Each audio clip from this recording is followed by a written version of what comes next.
우리가 이 땅에서 살아갈 때 반드시 하나님의 도우심이 필요합니다.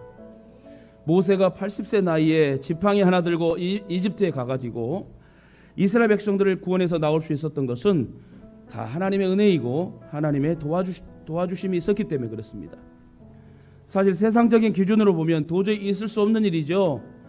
어떻게 그 늙은 노인이 이스라엘 백성들을 이끌어 가나안 땅에 이끌고 정말 나아갈 수 있게끔 하셨겠습니까?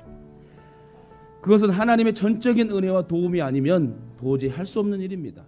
그렇습니다. 우리는 하나님이 도와주신 사실을 절대로 잊어버려서는 안 됩니다. 그러한 사실을 잊어버리고 살면 하나님이 싫어하십니다. 그러므로 하나님의 도우심을 받았다면 그 은혜를 잊어버리면 안 됩니다. 또한 부모님의 도움을 받았다면 그 은혜를 잊어서는 안 되는 것입니다. 이처럼 하나님의 도움이 없으면 그 존재 자체가 불가능합니다. 부부끼리도 행복하게 살려고 한다면 서로 도움을 주고 도움받은 것을 칭찬하고 격려해주고 존중해줘야 돼요. 하나님의 특별한 도우심을 받으려면 하나님의 도우심을 절대 잊지 말자. 한 번 도움받고 끝날 것이 아니라 평생 주님 나라 갈 때까지 도움을 받을 것이라면 항상 감사를 천국 가는 그날까지 행할 때에 하나님이 더 도와주시고 역사할 줄 믿습니다. 성령이 임하시면 하나님의 도우심 받은 것을 생각나게 하고 깨닫게 합니다. 사람은 서로 도와주고 도움을 받아야만 바로 설 수 있는 의존적인 존재입니다. 그걸 사회라고 하면서 소셜, 서로 더불어 사는 공동체가 사회라는 거예요. 절대 혼자 살지 못합니다. 엄밀하게 말해서 아무의 도움이 없이 홀로 살아가는 사람은 이 세상에 단 한 사람도 없다. 어릴 때는 엄마의 도움을 받아야 되고요. 좀 더 자라면 선생님의 도움을 받고 지인들의 도움을 받게 됩니다. 누가 도와주는 것이 가장 큰 힘이 되겠습니까? 부모의 도움입니까? 맞습니다. 선생님의 도움입니까? 맞습니다. 지인들의 도움입니까? 맞습니다. 그러나 그 모두가 생명을 책임져 주지는 못합니다. 나의 내일의 인생을 설계하지 못합니다. 이처럼 사람이 사람을 돕는 건 한계가 있습니다. 이는 자기 자신도 도움을 받고 사는 부족한 존재이기 때문에 그래요. 무언가에 둘러싸이고 막히고 답답한 일이 일어났습니까? 속상한 일이 있습니까? 여러분 괴로운 일들이 있습니까? 누명 쓴 일이 있습니까? 오해될 만한 사건들이 있었습니까? 그런 일들은 언제나 있어 왔습니다. 그럴 때마다 어떻게 됩니까? 위를 바라보십시오.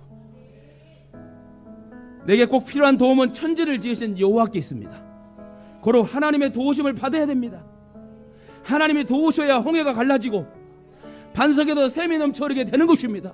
구약의 역사와 신약의 역사와 지금 우리가 살고 있는 이 역사 속에서 하나님 항상 우리를 불꽃 같은 눈동자로 지켜주시고 우리를 돌봐주시는 거예요.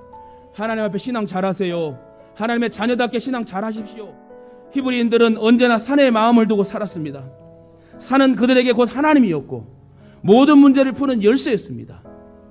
그런데 그 산을 보면서 나의 도움이 어디서 올꼬 하며 바로 이어서 뭐라고 그래요?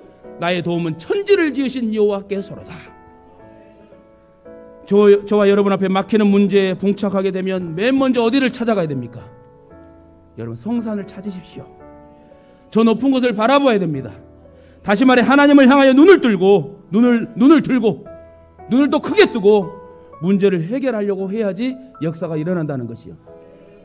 그래야 거기서 해답이 나오고 길을 찾게 되고 문제를 해결할 수 있습니다. 우리들도 이러한 신앙을 가져야 됩니다. 요한복음 14장 14절에 내 이름으로 무엇이든지 내게 구하면 내가 시행하리라. 저와 여러분이 힘이 들고 어려울 때에 낙심하지 말고 성산을 바라보십시오. 포기하지 아니하면 때가 이름에 거두리라. 하나님의 도우심이 있게 될 줄 믿습니다. 전능하신 주님의 도우심을 받아 험한 세상을 이기시고 승리한 삶의 축복된 삶을 사시기를 주님의 이름으로 축원합니다.